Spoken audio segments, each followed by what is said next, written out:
Oh my Lord. Yeah, my son's birthday, wasn't it, last week? Well, actually, I'm on Facebook, am I? Is it working? I don't know.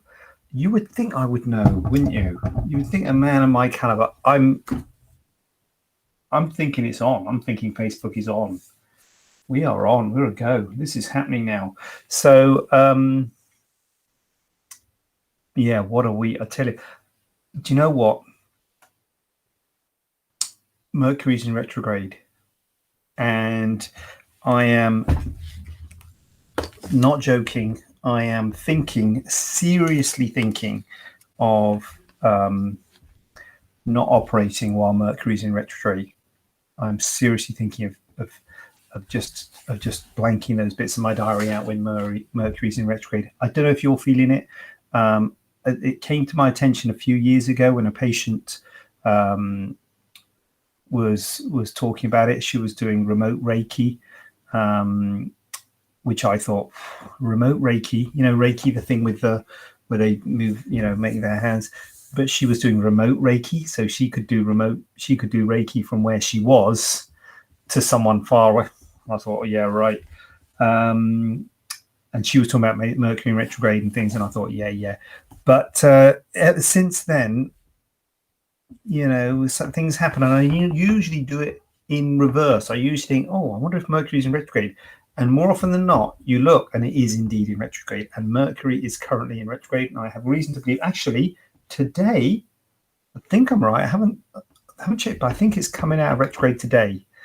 I think Mercury is. So let's have a party, okay? Because Mercury is coming out of retrograde today. So start operating again. Not that I had stopped during it being in retrograde. But anyway, yeah, seems like a long time ago last week. But I know you've missed me, and I'm sorry that I wasn't here. But I'm here now. This is happening. This is real. And so I am looking for look at that. Facebook is working because Donna's on Facebook. Hi, Donna. Not watched you for a while. How are you, Donna? I'm very well.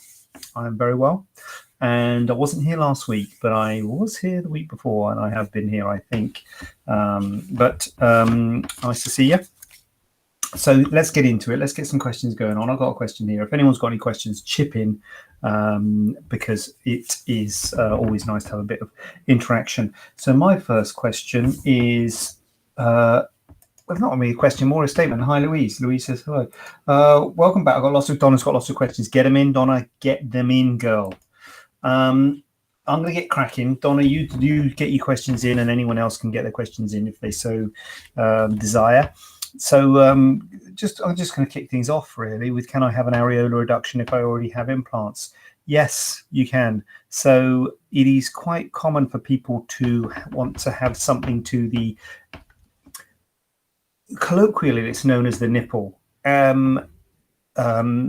Medically speaking, we call it the nipple areolar complex. So people tend to refer to the nipple as the whole area, but the nipple is really the bit in the middle. And the areola is the bit around the outside. So can I have an areolar reduction, which means the bit around the outside is too big at the time of a breast implants? Absolutely fine, no problem at all.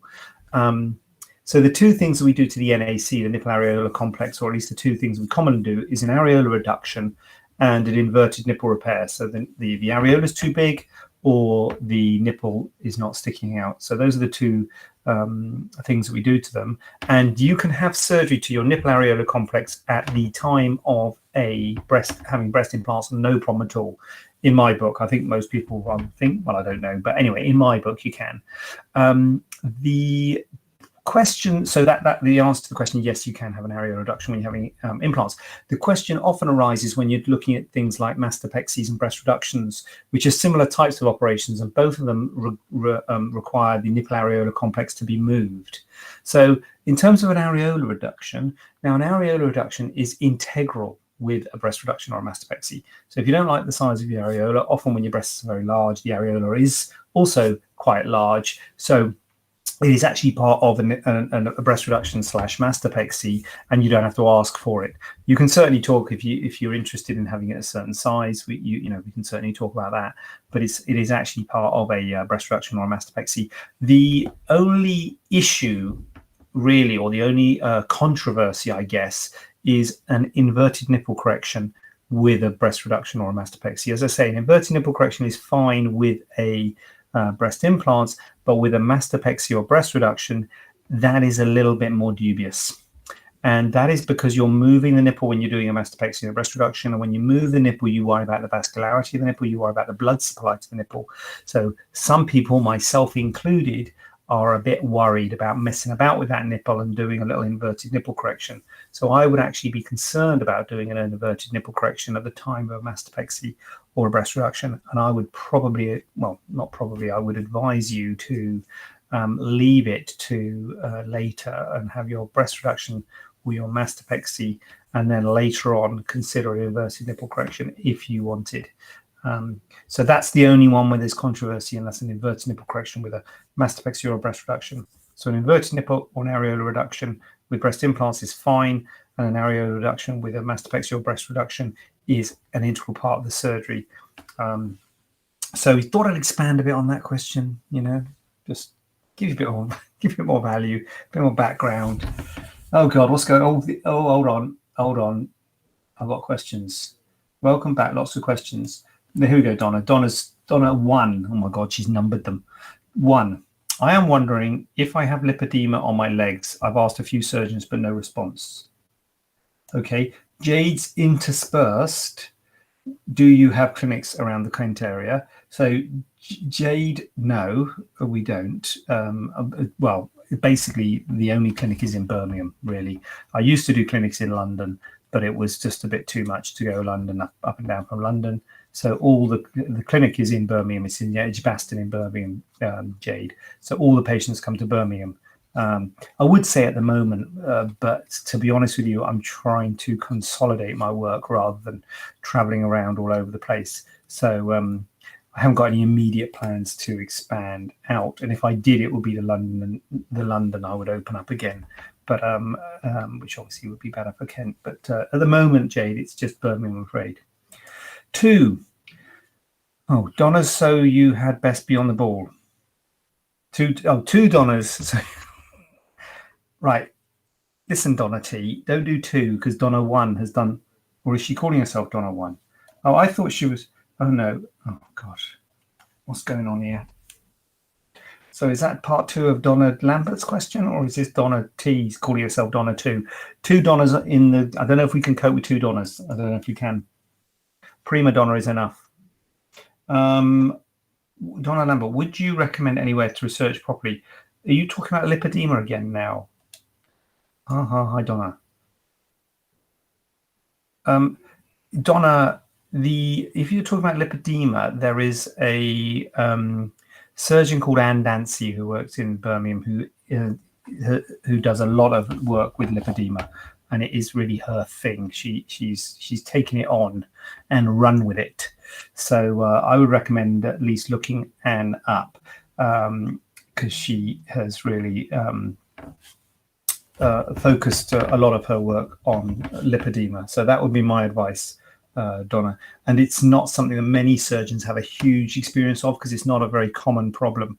Lipedema is not a common problem. That's why you need people who sort of specialize in it, because they're going to see proportionally more cases than a normal plastic surgeon who would hardly see any.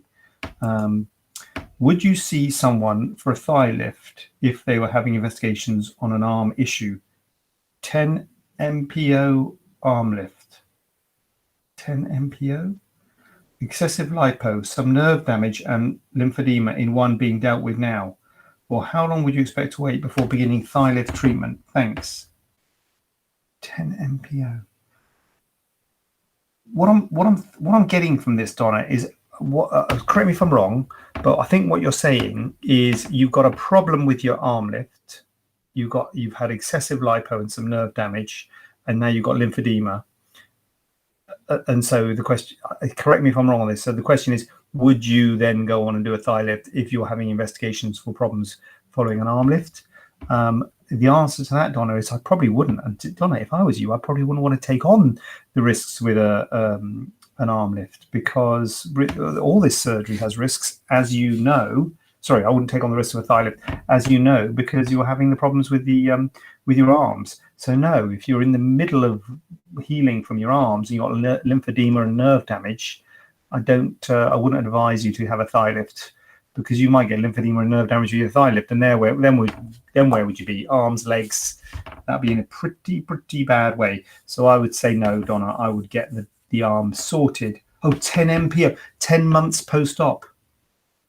10 MPO, months post-op. Could be. Any other suggestions what 10 MPO could be?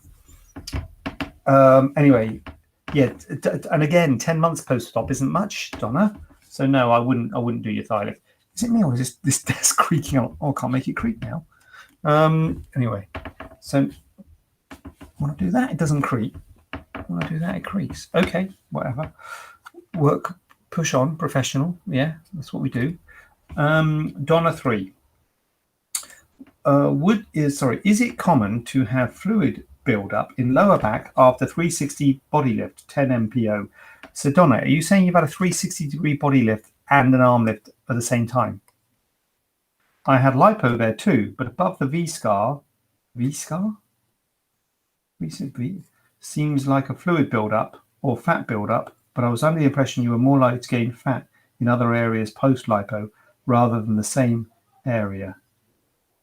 Sorry, I told you there's loads. Months post-op, good.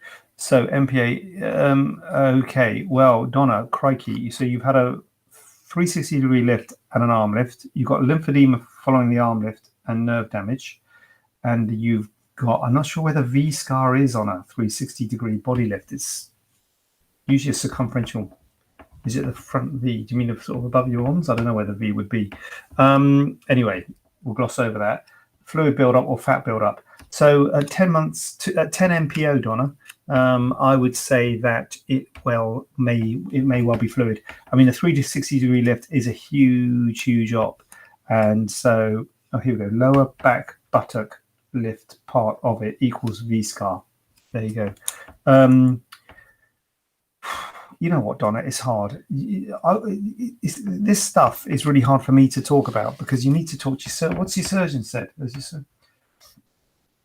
I had lipo there too. You need to talk to your surgeon, Donna, because this is quite specialist work and quite sort of personal, as in different surgeons or different things. Because personally, I wouldn't do lipo at the time of a 360-degree lift. Personally, I wouldn't lipo that skin flap that I'm putting down.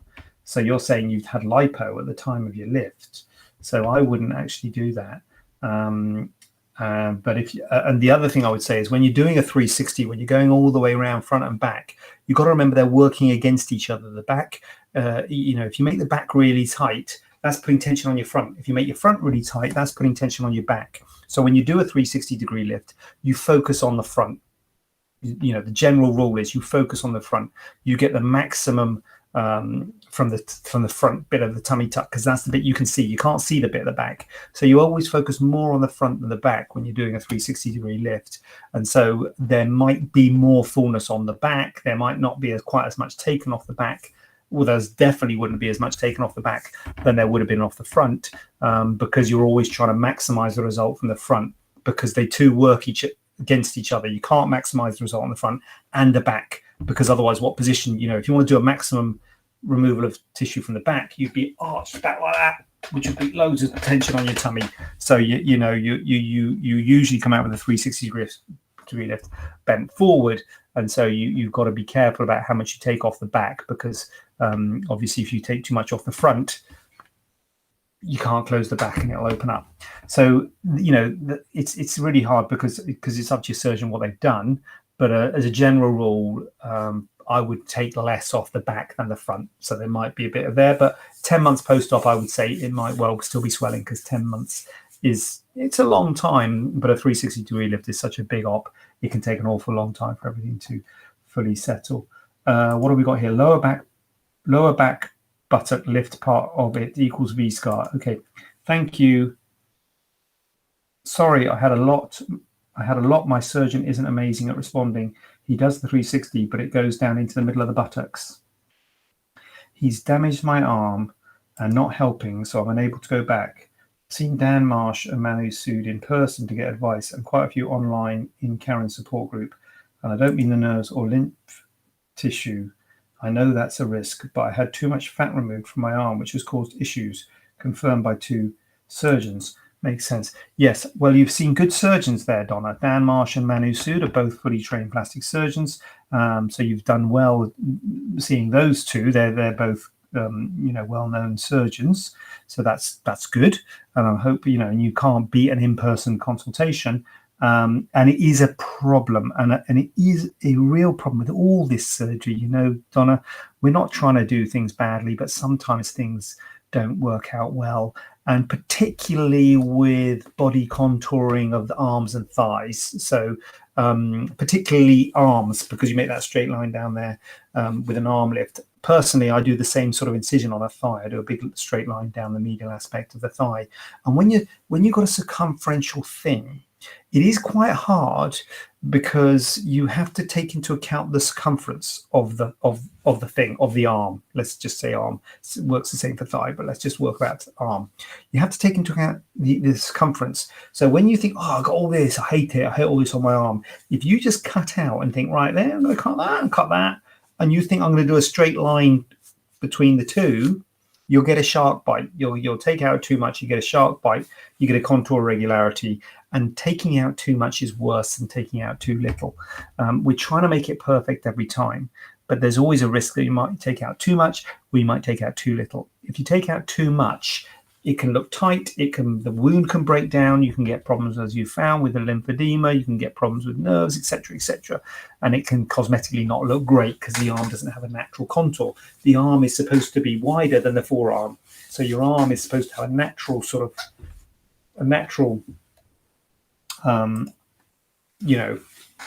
that's supposed to be wider than that. So you don't, if you make it sort of narrower or as wide, it looks wrong.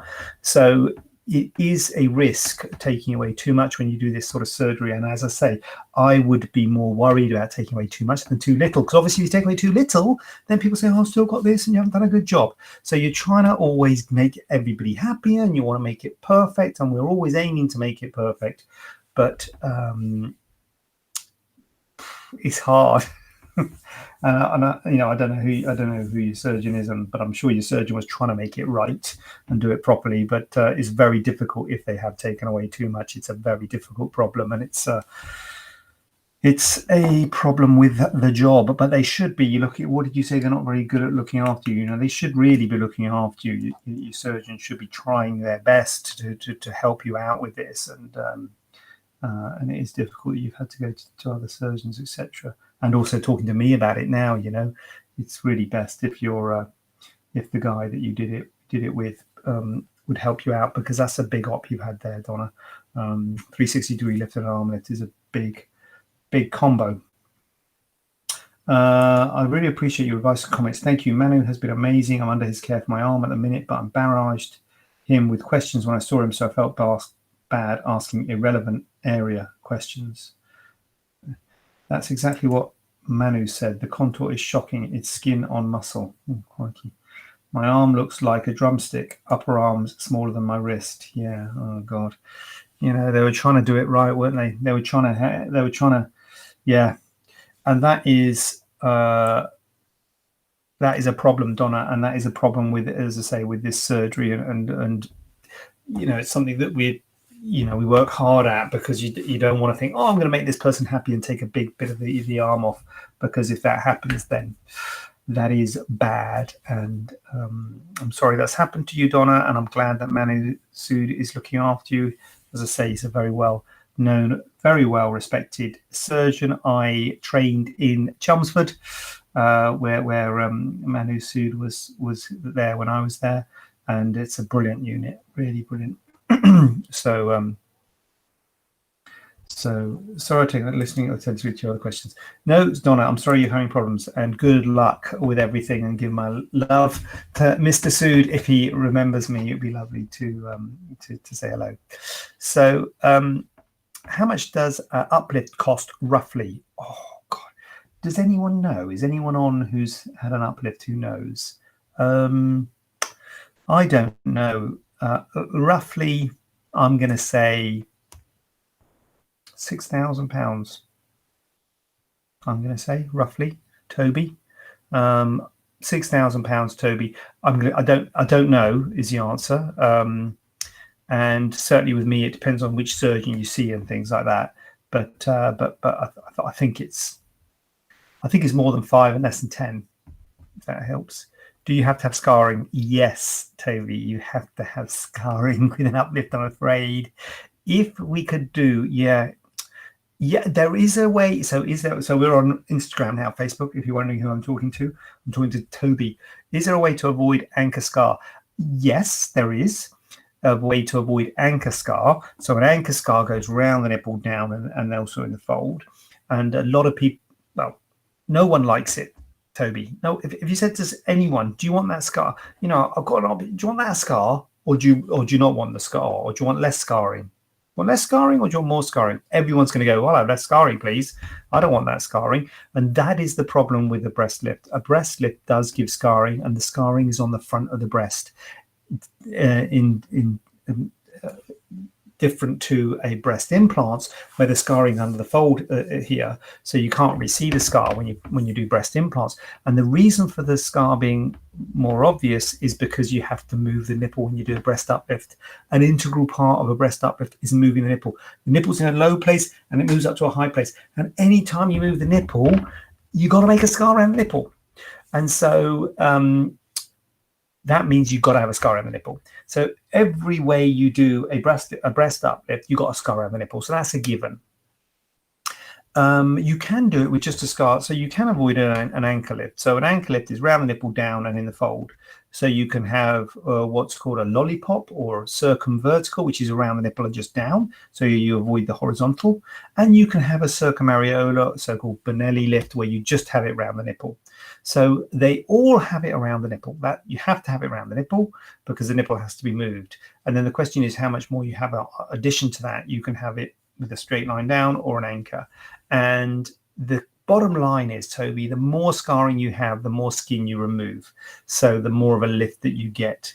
And the problem with just having it around the nipple, personally, and this is a personal view, and I know it's not shared by everybody, but personally, I don't like the circumareolar, so-called Bonelli lift. I think it's good if you just got your areolas too big, fine. You can reduce the areola by doing that. But to actually use it as a breast lift, I don't think it gives a very good lift, and I don't really do it as a breast lift.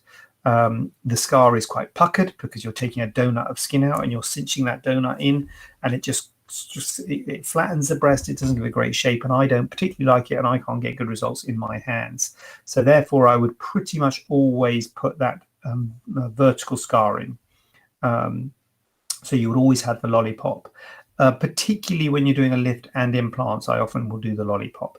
Now, if you're doing a lift on its own, the lollipop removes skin in a side-to-side direction as well as removing skin around the nipple. So it tightens the skin in a side-to-side direction, but it doesn't tighten the skin in an up-down direction. And if you look at the side when you do a lift, if you look at the side view, there's often too much skin in an up-down direction as well as the width of the breast.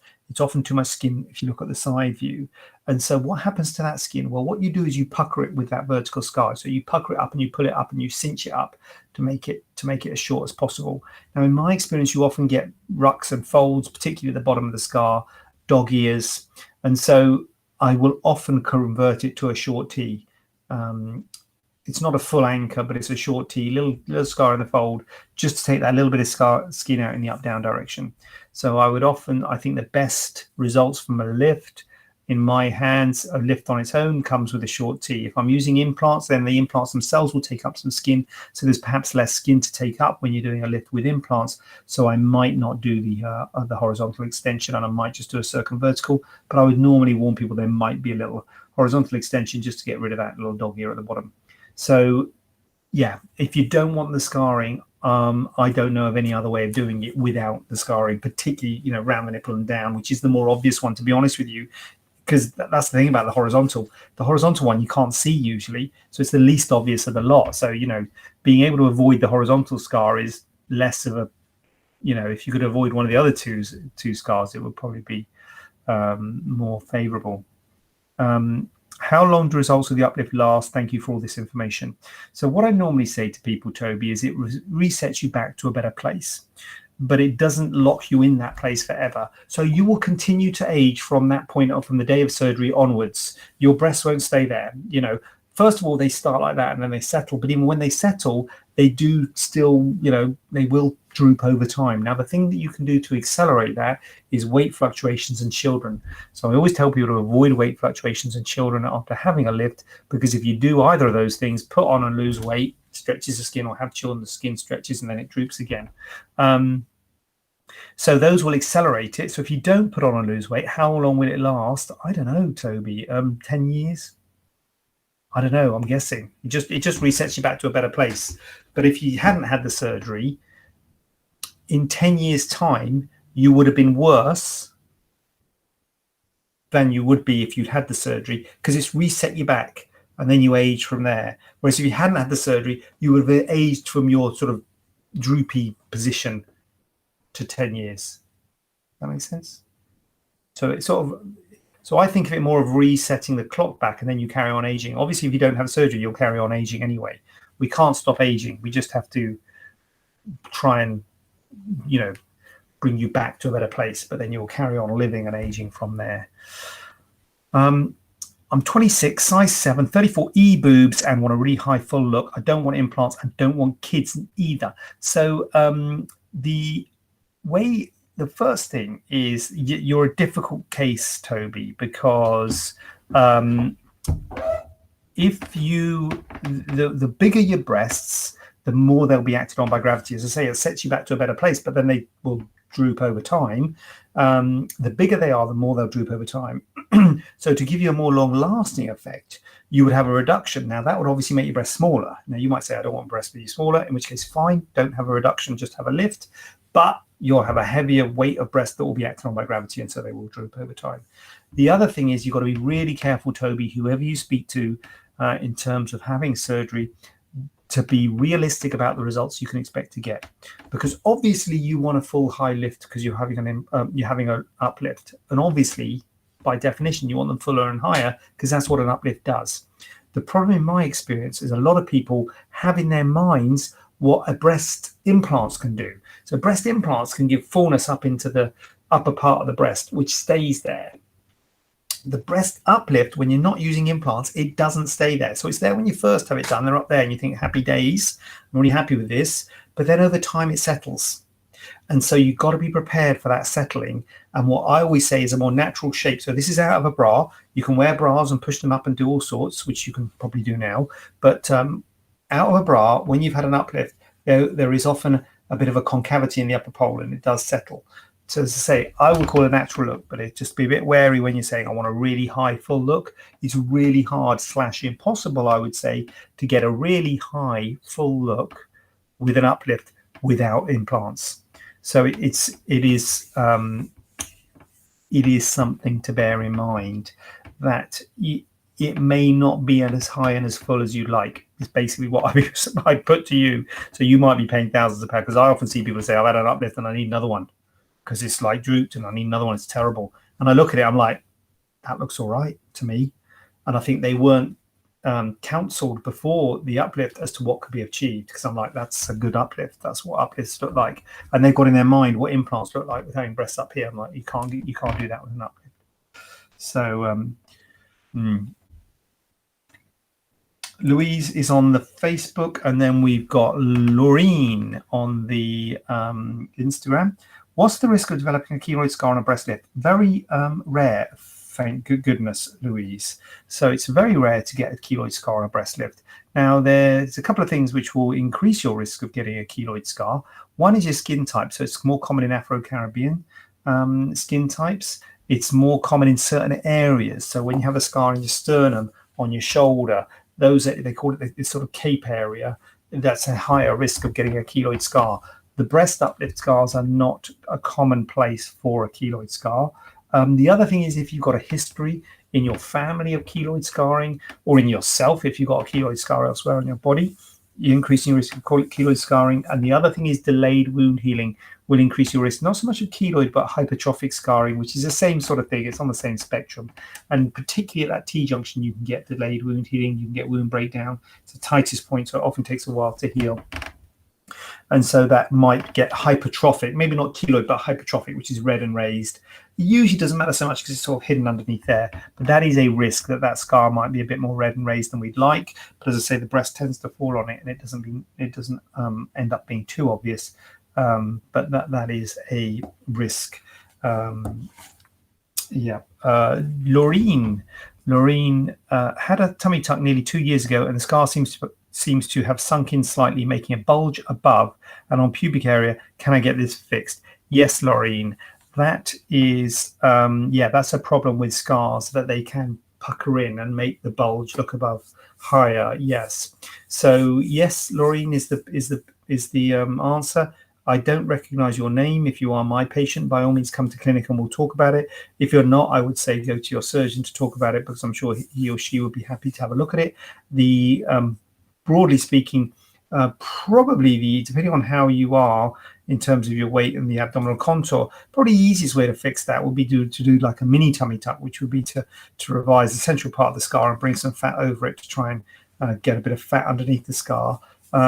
If you haven't got enough for a mini tummy tuck, then you could just have a pure scar revision, but it is hard to revise these sunken in scars and lift them up again because you have to basically try and get some fat over the top of it. So if you did have a bit of fullness in your abdomen, probably the best would be to do a mini tummy tuck and try and get some fat over the top of the scar to get some padding between the scar and the underlying tissues to fix this dent. I know exactly what you're talking about, but yeah, that might well be possible, Lorraine.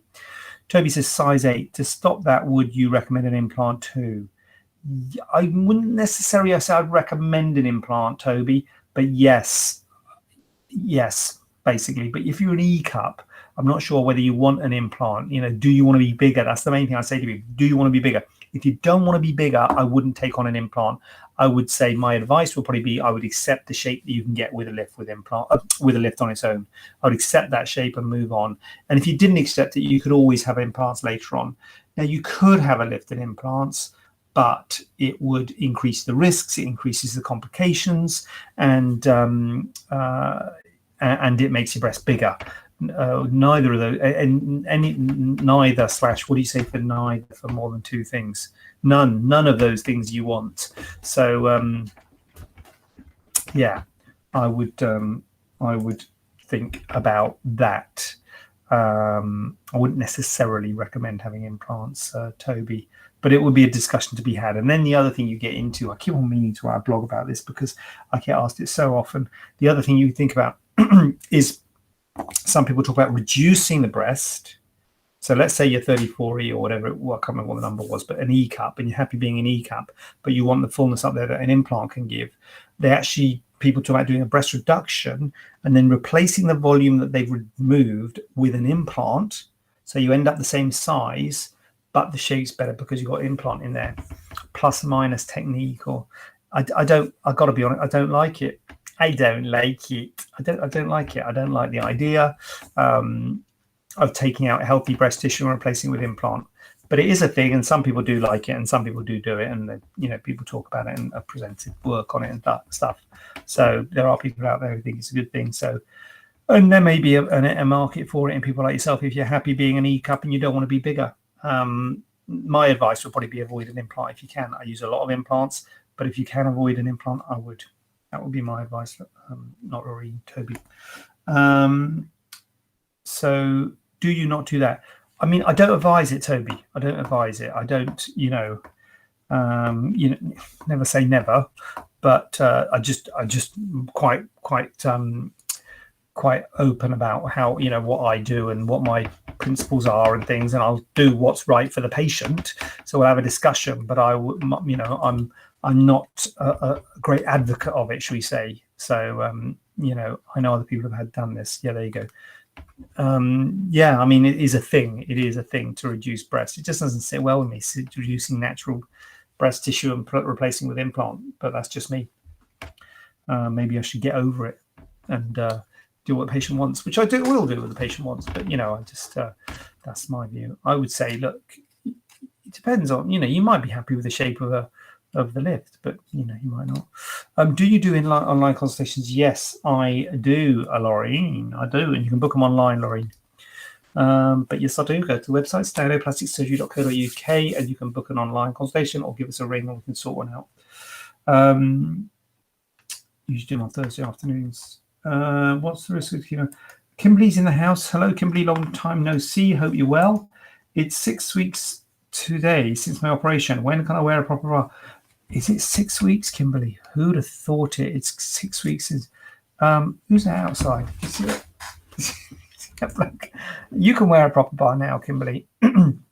Not sure about the term proper bra, Kimberly, but yeah, you can wear a proper bra now. The only thing I would say, see how you feel. If it's still uncomfortable, if it's still swollen, if the bra rubs on your scar, then go back to your post-op bra. But you can start thinking about it and trying a proper, a wired bra. The other thing, Kimberly, is that some people will wear a wired bra, especially in the nice weather, because they don't want the big straps of the post-op bras. But if the wire does irritate, you can take the wire out. Some people do that, so that's an option maybe. But yeah, now since I'm 6 weeks, Louise, would I have to wear non-wired after surgery? If so, how long? What was the surgery again, Louise? Was it the answer is yes, because breast surgery you do need to wear a bra, and normally it's like 4 to 6 weeks. I can't remember what's the risk of it? Okay, on breast lift. So yeah, 4 to 6 weeks non-wired bra, Louise, and then you can go back to wired ones. But particularly with the breast lift, sometimes the wire irritates the scar down there, so you might want to wear it for longer. But yeah, supports bra, Louise. Supports bra, yeah. Donna, would you do a large implant if requested? For example, current is 550. Would you replace with bigger? No.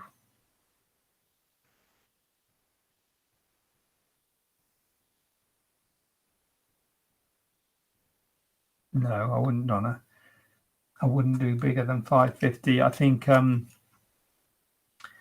it's just not my thing, Donna. I just these really big implants are when people get into the custom made implants and putting implants in that are wider than your frame and things.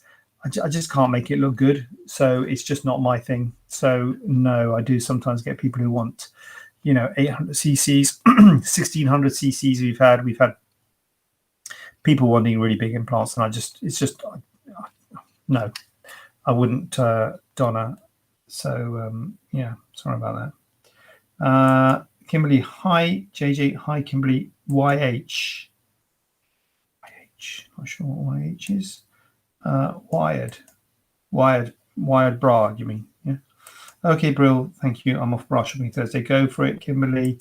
Okay, thank you. What was Louise? Oh, one on wired. Oh, that's good. She's not angry. I thought she might be angry. Oh, good. I'm glad you're laughing, Donna. You're not angry. Well, yeah. Well, can't Kimberly? I'll tell you. Don't do it. Yeah. So there's a bee at the window. Right. Don't do it. I agree with you. I had nothing. My surgeon was amazing. Simon Smith with mine 550 cc unders, now an F cup. I'm tempted to try bigger. Eventually, they're proportionate now, but always curious. Yeah, I wouldn't be that curious if I was you, Donna. I would stick where you are, but it's your body, so you have to do what you think's right. It's very common for people to want to be bigger. Very common. And what happens when people are happy? They often want to be bigger because they often have in their mind what they've got but bigger. And I always say to them, if you go bigger, you're not going to have what you got but bigger. It'll be different. It'll either be wider or it'll be fuller. And if it's wider, you can get a web between your breasts. You can arms start sticking out. It might not look as good. So just be careful what you wish for, Donna, is what I would say to you. But surgeons have all got different views, and you might find someone who might be able to help you. But I don't think it's going to be me, Donna. Sorry to say, but there's lots of other great guys and girls out there. Kimberly did make... Talk to Kimberly, Donna. Talk to Kimberly before you go bigger. Donna, very tall and broad, not the Barbie boobs. Say as you are, Donna, I made the mistake, went to 500, big mistake. Right, yes. Charlotte, I currently have implants, but pregnancy stroke breastfeeding has given me the waterfall effect, so I now need a lift. The surgeon has told me if I want to minimize scarring, he could try and get away with a donut lift with large extra high profile implants. This seemed like it could be a problem in the future in regards to future sagging, stretching. Are donut lifts worth it? Oh, well, Charlotte, are donut lifts worth it? I mean, I think that's not a bad plan, to be quite honest with you, Charlotte. As long as you want to be bigger, because basically what's happened, Charlotte, is you've had children, you've breastfed, the skin has been stretched. So you've got too much skin. So that's what's giving you the waterfall effect. You've had an implant there and you've got your breast falling off the implant. So you've got too much skin. So you need that skin either to be removed, which is what the lift will do, or a bigger implant to take up the slack, if you like. So, or a combination. And so the donut lift doesn't remove as much skin as the other types of lift, but maybe if that's combined with a bigger implant, that might take up some of the slack. So on paper, Charlotte, on screen, that looks like a good plan. Or that reads, I don't know if it's a good plan because I don't know anything about you and I don't know anything about, your breast shape or anything like that, but just it makes sense to me. That makes sense what your surgeon has recommended there. And then you're saying, are donut lifts worth it? I mean, I don't do donut lifts, so I'm probably not the person to ask if donut lifts are worth it. Well, you can ask me and I'll say no. I don't think they're very good. So there you go. No, I don't think they're good, but they're being done out there in the world, and presumably there are patients who are happy with them. Otherwise, they wouldn't keep on being done. So there's obviously a place for them, and I think Mr. Benelli obviously thought it was a good thing because he made a career out of it. So I'm just saying I don't think that I can get a very good lift from them. That's what I would say. So, but if your surgeon thinks they can get a good lift from a donut lift, then happy days. And if they particularly got you some photos who say, look, these people had donut lifts and they got nice results, crack on. But I can understand why people want it because it's less scarring. But yeah. So good. That's a nice question, Charlotte. It must have taken a while to type that in. Thank you for persevering with the typing. And sounds like a reasonable plan. And if the surgeon sounds reasonable, seems like a good person, then might be something. Assuming you want to be bigger as well. Larry says hello with lots of O's. Hello. I'm not sure about the emoji, Larry. Calm down. Right, I've got a question here. How long do I need to wear a sport bra? Then what is the best type of bra to follow? Okay, so 4 to 6 weeks is the norm after a breast surgery, whether it be augmentation or reduction or lift. And I say that to everybody. So listen to your body's the answer, guys. If it feels tight, if it feels swollen, if it feels uncomfortable, and you want to carry on wearing your sport bra, then carry on. But I normally say day and night for a month and then see how you feel. And if you want to start going with a normal bra, then fine. So then after that, what is the best type of bra to follow on with? Well, a normal type of bra. So like a bra with a wire on, and as I say, some people take the wire out of the bra. Did I say that? I meant to say that earlier. Not sure if I said it. But yeah, some people take the wire out of a wired bra if you want to wear the look of a normal bra, because the sport bras have got big wide straps and everything. But yeah, just a normal bra, wired or no. Donatron has moved on to Instagram. So Donatron, getting the numbers up, Donna, that's what we need. We need a bit of doubling up the numbers. Let's get the figures up, yeah? Larry J, please can I ask? I've got to get that off because otherwise it's confusing. Sorry. Right. Larry J, please can I ask? I'm considering a breast reduction but hoping to try again for another child in the future. Is it necessary to wait until finishing having a family before having a reduction? Is it necessary? No, Larry J. It's absolutely fine to have a breast reduction now. But the problem is that if you have a breast reduction now and then you have another child, as I said earlier, the two things that can do it to you, Larry J, are having children and putting on and losing weight. Those two things will both stretch the skin of your breast. And if you stretch the skin of your breast, it can droop again. So a breast reduction, a lift is part of a reduction. So it can droop again if you have children after having a breast reduction. There's no problem with having children, but it can droop again. Also, as well as drooping, sometimes when people have children, the breasts get bigger and stay bigger. Sometimes they get bigger, then they get smaller than they were pre-op. So it's unpredictable what happens to the size. It's unpredictable what happens to the shape. They might change size, they might change shape. So because it's unpredictable, the advice would be don't do it if you can. The other thing is you've got to be aware of, you might not be able to breastfeed after having a breast reduction. You might, but you might not. We have to keep a certain amount of tissue going to the nipple when you do a breast reduction, and that tissue carries the blood supply, the nerve supply, and the milk ducts. And we can't see that. We can't see the blood supply and the nerve supply and the milk ducts. We just have to hope there's enough in there. So you might not be able to breastfeed after a breast reduction. So if breastfeeding is important to you and you want a long-lasting result, I would say to you, finish your family first. If you're like, I'm not sure whether I'm going to have more children, I'm getting a lot of discomfort, I want to have the breast reduction now, you can have it now, there's no problem. It's just that you might have problems with the shape later on, or the size and the shape later on if it changes. So yeah, that's my advice. Donna Tron, this is my surgery account. I should watch here, not Facebook, really. Donna Tron, whatever. You can watch whatever you want. Do it both, Donna Tron. Let's get the numbers. Come on. Thank you, Larry, for asking a question. Donatron, I had very little breast tissue and breastfed, which made my skin so much more saggy. Yeah, well, that's the problem. It does do that. But I mean, obviously, breastfeeding is good. So look on the bright side, but it can affect the shape of your breasts. Problem with life, isn't it? It's always, the yin and the yang. Okay. I'm on maternity leave. Isn't now a good time to have a tummy tuck stroke mummy makeover?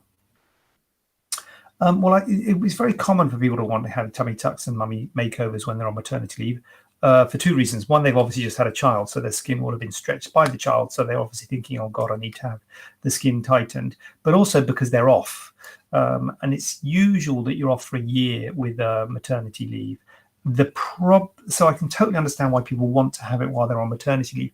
The problem is that I normally say to people, wait at least 6 months and ideally a year before having surgery, because your body needs time to recover. The shape of your body, your breasts and your tummy can recoil to some degree. The body will be in a hypercoagulable state when you have a child.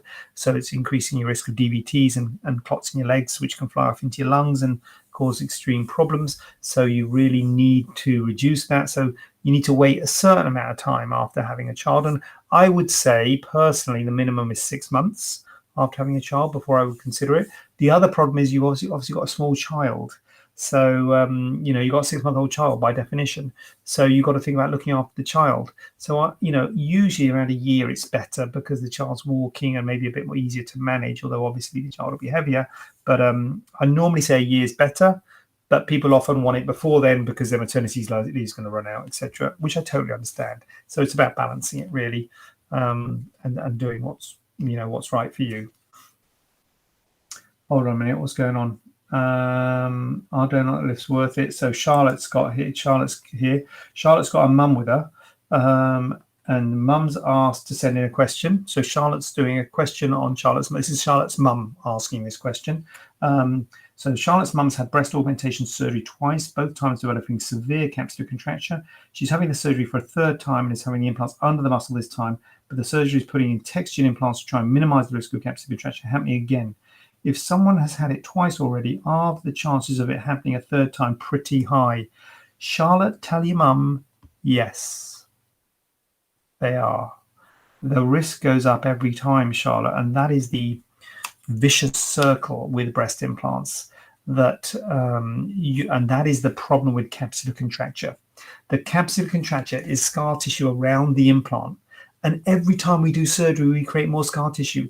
And if you do surgery to do a capsulectomy, which is removing that scar tissue, that creates even more scar than the first operation, just put the implants in. So it gets worse and worse every time, basically. So it is a bad situation. Now, the best thing you can do, in my view, for capsular contracture is polyurethane foam implants. So textured implants, yes, have got less of a risk of capsular contracture than smooth implants for faux show, but polyurethane implants have got a significantly lower risk of capsular contracture than textured implants. And I would have thought your surgeon should have at least spoken to you about those, especially if you're having the surgery for the third time. This is where polyurethane implants will really come in, and I think they're really good. Having said that, I know that not all surgeons use them. They are quite hard to use, and there is a bit of a learning curve with them, and they got a high rate of ALCL, which is a cancer associated with implants. So they have got a higher rate of that than textured implants, which have got a higher rate of that than smooth implants. So the ALCL seems to be related to the roughness of the implants. So it does increase your risk of ALCL, but ALCL is an extremely rare cancer, and it's curable, but it's out there, so it's a balance. But in my experience, this is where polyurethane implants come in. Third time breast augmentation, especially if it's getting, if the length of time between your operations is getting closer and closer. If you're getting a capsular contracture quicker and quicker each time, you think, God, where's this going to end? And you get these people who are just, But anyway, and putting them under the muscle, yes, will help to a degree, but yeah, it's a problem, Charlotte, and wish your mum well with that.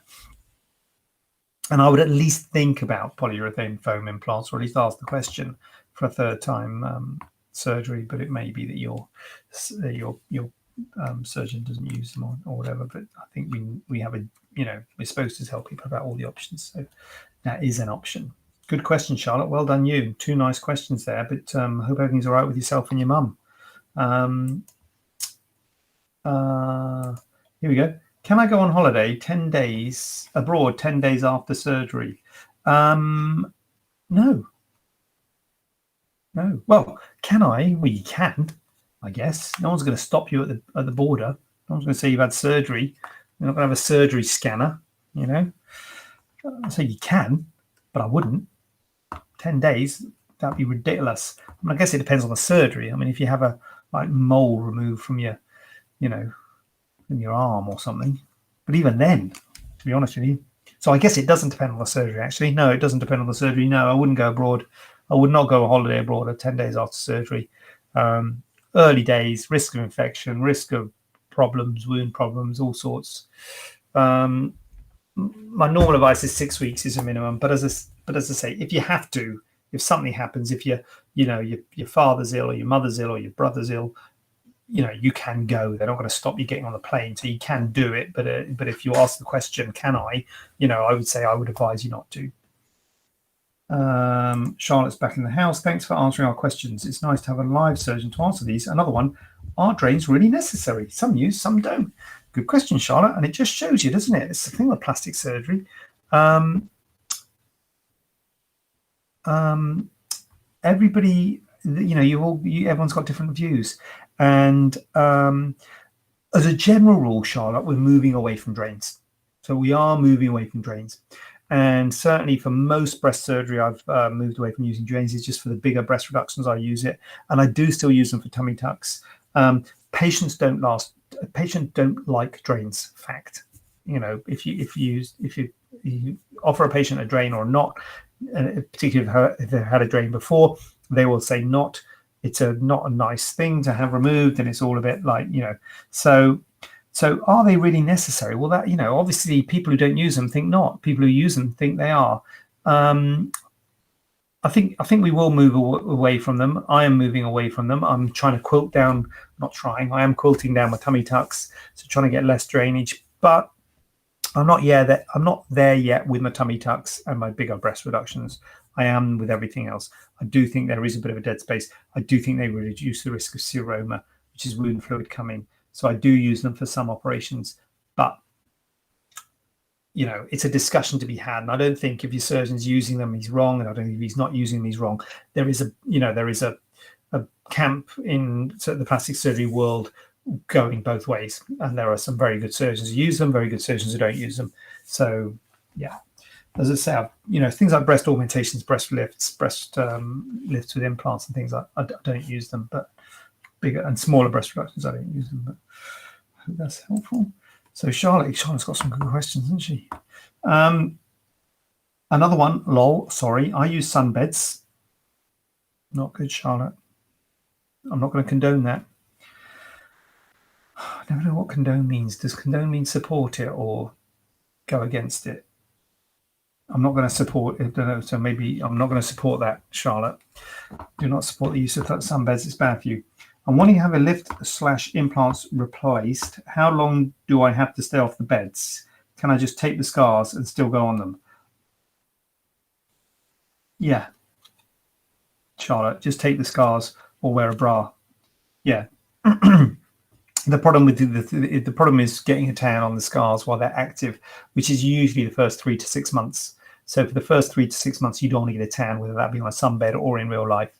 So yeah, wear a bra or tape your scars up. It might look a bit weird. You have a weird pattern of suntan, but yeah, you don't do that. Tape them up or cover them for 3 to 6 months while they're red and active, and then when they fade, then you can get a tan on it. Good questions, Charlotte. Can I have a BBR with a BMI 37? I would probably, in the interest of doing a straightforward yes or no answer, I'd probably say no to that. I think a BMI of 37 is too high. Now, we do work on a BMI guide, but it is just a guide. And the guide we normally work on is 30. So obviously 37 is quite a lot higher than 30. But having said that, we do also operate on people who have BMIs above 30 because it is a guide. It is not a hard written rule. And what we're looking for is weight loss. Ideally, you want to have lost weight. You want to be in a weight losing. You want to be going down rather than going up. And you've got to be happy and stable with your weight, really. If you're not happy with your weight, and I understand it, people say, oh, I've got all this weight on my chest. I want to get it off, because then I'll be able to exercise and I'll be in a much better position to lose weight once I've had my breast reduction. I totally understand that argument. But the problem is, if you lose weight after the breast reduction, you're going to have a worse result because your breast will droop. Because when we do a breast reduction, we do a lift as part of it. We make the skin as tight as we can. But if then you went and lost a significant amount of weight afterwards, they droop again. Also, the size would change to an unpredictable degree.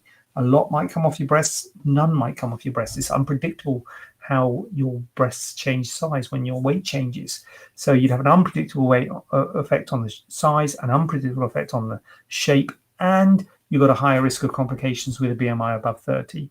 So put all those things together, I think 37 is too much, unfortunately. I think you really want to get it down, certainly below 35, but 31, 32, I think would be high for doing this sort of surgery, but more reasonable than 37, ideally.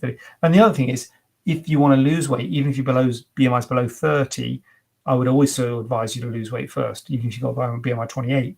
If you want to lose weight, I'd say lose weight first, because you're going to get a better result, more long-lasting result, if you don't have weight fluctuations after the surgery. Would you remove a fibroadenoma? No, I would not remove a fibroadenoma. So a fibroadenoma, also known as a breast mouse, is a lump in the breast. It's a benign lump in the breast. It's totally nothing to worry about.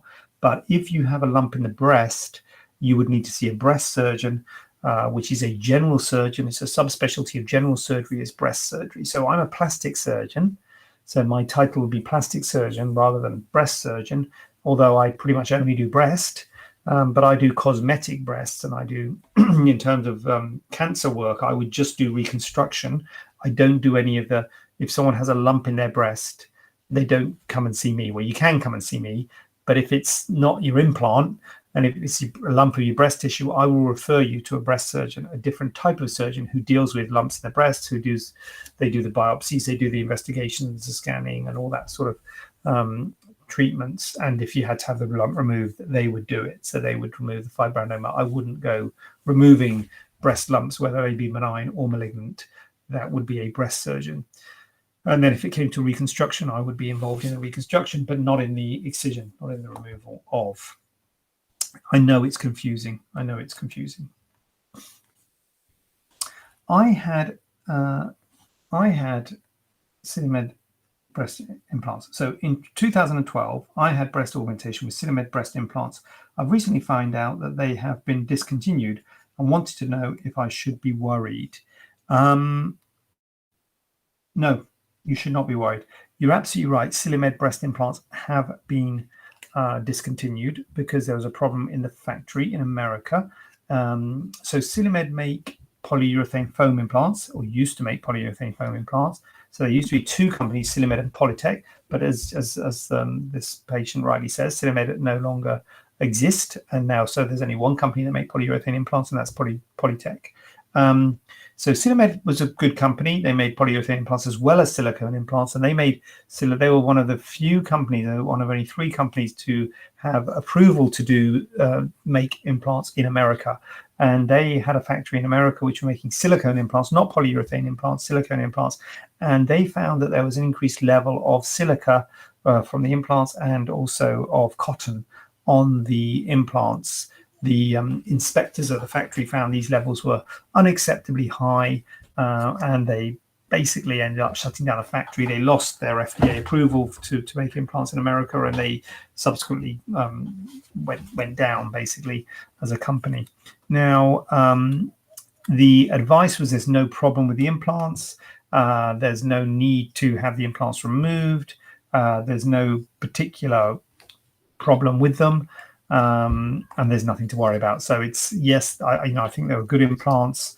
I did use them myself, not huge numbers, but I did use some Silimed implants, and I found them to be very good implants. And there's nothing to be done if you have implants in. You just have to look out for. The other thing is ALCL, which I said earlier, has got a higher rate, particularly if it's the polyurethane foam implants, which are very rough. It's got a higher rate of ALCL. So if you I always tell people to look out for a lump or a swelling in the breast, which is how ALCL will present. Now, I've got to be honest with you, because there's a breast there as well. If you do have a lump or a swelling, it's statistically significantly more likely to be a problem with your breast than your implant. But nevertheless, if you get a lump in your breast, forget whether it's implant or breast. You need to seek help, whether it be from your plastic surgeon or from your GP or whatever, to be investigated to see if it's implant or breast. But there's no need to do that more than you would have if Silimed hadn't been discontinued, for instance. So if you had a different type of polyurethane implant, or whether you had a Silimed silicone implant, all women with implants need to be aware of ALCL and the risk if they get a lump or a swelling. Then the bottom line is no, you shouldn't be worried. You should keep an eye on your breasts, which you should do anyway. Look out for lumps or swellings and seek help if you get one. But there's no need to have those implants removed or changed or anything like that. They should be absolutely fine. Full disclosure, guys, this is the last question. You heard me, the last question. So if you've got any questions, please chip in. How long after having implants can I exercise? Well, I normally say up and about walking. None of this bed rest anymore. That's old fashioned, man. We don't do bed rest. We, up and about straight away. Walking and moving about the house is absolutely fine straight off the bat, but exercising suggesting a little bit more than walking to me. So what I normally say is you will see you at a week. We'll take the dressings off, check your wound. So the numbers that I give when people ask these questions are very generic numbers, the same numbers I say to everybody. So you've got to titrate it to how you're feeling and how your own body is reacting. So I normally say we'll see you at a week, see how you're feeling. 2 weeks. After 2 weeks, you'll be able to start doing the lower body, the bike and the stepper. What's it called? The cross trainer. The cross trainer. Is it called a cross trainer? The thing, but not with the arms, just the legs, gently. So when I say do the bike, I don't mean doing a spin class, right? Just gently doing lower body stuff after 2 weeks, but nothing upper body, because whether they're on top of or behind the muscle, you're going to make it swell if you start doing upper body stuff. I normally say 4 to 6 weeks before you do upper body stuff, and then start with it. And a lot of this is just listening to your body, see how you feel. If it hurts, if it swells, back off. If it doesn't, carry on. So at 4 to 6 weeks, you're not going to do any harm by doing upper body stuff, as long as you don't go in crazy with big weightlifting and stuff like that. So just go in gently. and see how you feel. Give it a bit of time, because sometimes there's a delayed reaction. You'll do a bit in the gym and then you get home and think, oh crikey, I'm swollen, I shouldn't have done that. So don't go crazy and do some kind of, class or something. Just do it on your own, quietly, a bit of exercise at about 4 to 6 weeks, and then, if it feels okay, ramp it up. That's me as well. Other surgeons might have different regimes. That's what I tell people: 2 weeks lower body stuff, 4 to 6 weeks before you do anything with the upper body, and then start gently and work up. That is how long after exercise you can implant. How long after implants you can exercise. That's it. I'm out of questions. Time check 8:07. Okay, so we should be getting the second episode in. So what is it then? Any more for any more? What you got? Anyone got any questions? Any questions? Facebook, Instagram, any questions? No? Okay. On that note, Jackie, beginning and end. God, there's got to be some kind of award. I've got to give you something, Jackie. You've got to give you something to put on the wall. Look at that. I wish I could do something, Jackie. Can I do something? Can I oh God, report the comment? No, I don't want to do that. Go live. Oh God. Thanks, Jackie. Thanks for being here. Thanks for keeping the numbers up. Next Tuesday, I'm assuming, God willing, I will be back here for more of the same. Jackie, you can have a night off next Tuesday. God knows you deserve it. But, if you want, I will be here next Tuesday with more of the same. If you've got any questions, post them to me, and I will do my very best. Oh, look at that. Simjad's in. Simjad, how's the mummy makeover list looking? Better. It is looking better. I mean, it's a problem, Simjad. I mean, I was at Droitwich today, actually. Funny you should say that. I was there this morning, and Droitwich Spa is the hospital, one of the few hospitals where I can do mummy makeovers. I wasn't doing a mummy makeover. I was doing a short case. They only gave me a short slot this morning. But, I mean, it's looking better. It's not looking that, it's looking better. But we still haven't got, like every week list like we used to.